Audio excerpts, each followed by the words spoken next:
ये प्रश्न है I is equal log x d x. ये बिहार बोर्ड का ऑब्जेक्टिव में भी और सब्जेक्टिव में भी पूछा हुआ क्वेश्चन है और पूछ सकता है। तो देखिए कैसे इसे हम सोल्व करते हैं, और बहुत ही आसान तरीके से।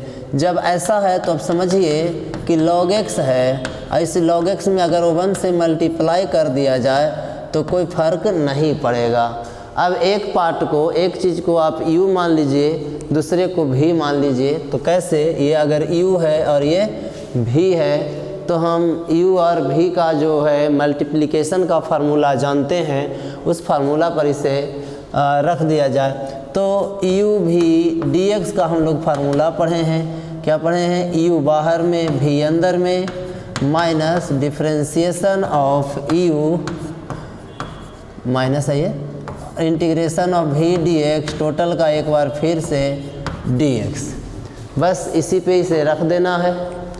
तो इसी पे रखिएगा तो प्रश्न हमारा हो जाएगा u का काम किया है log x, जो बाहर में होगा v O1 जो अंदर में होगा minus differentiation of log x by dx integration of v यानी O1 dx टोटल का एक बार फिर से dx, यही होगा।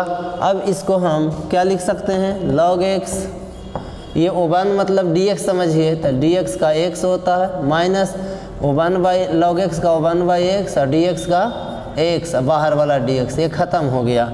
तो i is equal log x into x minus dx खाली है, dx का होता है x plus integral constant c।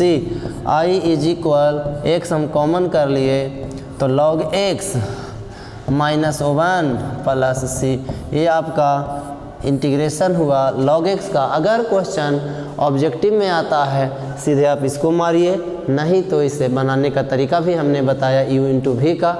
तो